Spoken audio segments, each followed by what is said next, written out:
मैं जैस्मिन कक्षा 8वीं की छात्रा हूँ। आज मैं आपको अपने रोल मॉडल शहीद चंद्रशेखर आज़ाद के बारे में परिचित करवाना चाहती हूँ। सीताराम तिवारी और जगरानी देवी जी के घर पर 23 जुलाई 1906 को किलकारी गूंजी। जन्म हुआ चंद्रशेखर तिवारी का। चंद्रशेखर तिवारी जो आगे जाकर चंद्रशेखर आज़ाद के नाम से पूरी दुनिया में प्रसिद्ध हुए। माताजी बच्चे को विद्वान बनाना चाहती थी, लेकिन चंद्रशेखर तिवारी चाहते थे कि वो देश को अंग्रेज़ों से आज़ाद करवाए। सन 1920 में मात्र 15 साल की आयु में शहीद चंद्रशेखर आज़ाद गांधी के असहयोग आंदोलन से जुड़ गए, लेकिन सन 1922 में चौरी चौरा जो घटना हुई उसके बाद गांधी जी ने असहयोग आंदोलन वापस ले लिया। इस घटना से शहीद चंद्रशेखर आज़ाद का मोह भंग हो गया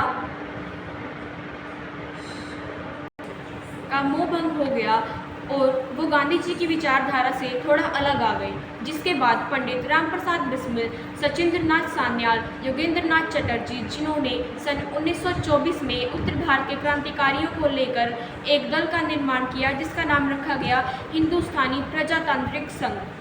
चंद्रशेखर आज़ाद निशानेबाजी में बहुत अच्छे थे और यह आगे जाकर उनको काम भी आया। सन 1925 में काकोरी ट्रेन लूट के लिए जब पंडित रामप्रसाद जी ने 9 क्रांतिकारियों को चुना, जिसमें शहीद चंद्रशेखर आज़ाद भी शामिल थे। लूट के बाद चंद्रशेखर आज़ाद को यह जिम्मेदारी दी गई कि वो लूट की रकम को सुरक्षित लखनऊ पहुंचा दे। जब ये क्रांतिकारी पकड़े गए तो अखबार में छपा कि भारत के 9 रत्न गिरफ्तार, लेकिन इन 9 रत्नों में चंद्रशेखर आज़ाद शामिल नहीं थे। वो हमेशा की तरह पुलिस को चकमा देकर निकल चुके थे। इसी बीच एक और घटना होती है। साइमन कमीशन का विरोध कर रहे लाला लाजपत राय पर पुलिस की लाठियां बरसाई जाती हैं, जिसकी वजह से उनकी मृत्यु हो जाती है। लाला लाजपत राय की मृत्यु का बदला लेने के लिए एक योजना बनाई जाती है, जिसमें चंद्रशेखर आज़ाद, भगत सिंह, राजगुरु शामिल थे। वो इस बदला लेने में कामयाब होते हैं।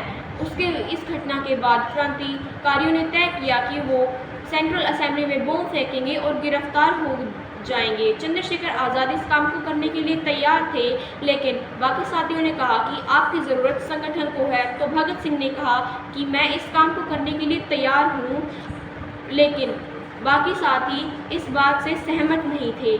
जब संगठन की मीटिंग हुई तो भगत सिंह ने बाकी साथियों को भी मना लिया। भगत सिंह ने बाकी साथियों के साथ इस काम को पूरा किया और गिरफ्तार हो गए। इसी बीच चंद्रशेखर आज़ाद के पीछे पुलिस हाथ धोकर पड़ गई। चंद्रशेखर आज़ाद को पुलिस चप्पे चप्पे पर ढूंढ रही थी, शहर में ढूंढ रही थी। उनके घरों में छापेमारी की जा रही थी।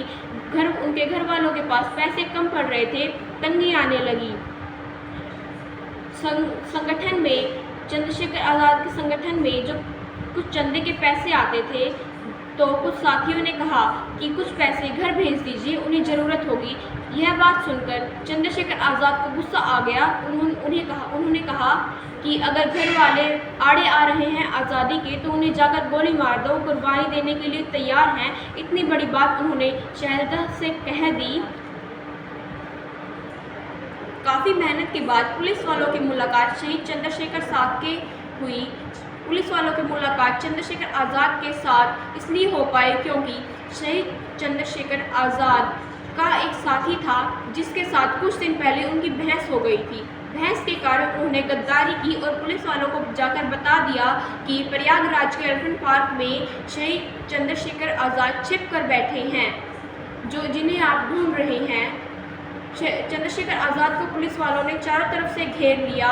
तकरीबन 20 मिनट तक चंद्रशेखर आज़ाद सैकड़ों अंग्रेज़ों की फौज से लोहा लेते रहे। जब उन्हें पता चला कि उनकी पिस्तौल में अब आखिरी गोली बची है, तो उन्हें वो वादा याद आ गया कि ब्रिटिश सरकार से फांसी नहीं चढ़ूँगा, उनके हाथ नहीं आऊँगा। उन्होंने खुद को गोली मार ली और वादा निभाया। जाते जाते उन्होंने वो शेर बोला। उन्होंने कहा कि दुश्मनों की गोलियों का हम सामना करेंगे, आज़ाद ही रहे हैं, आज़ाद ही रहेंगे। चंद्रशेखर आज़ाद को बारंबार प्रणाम।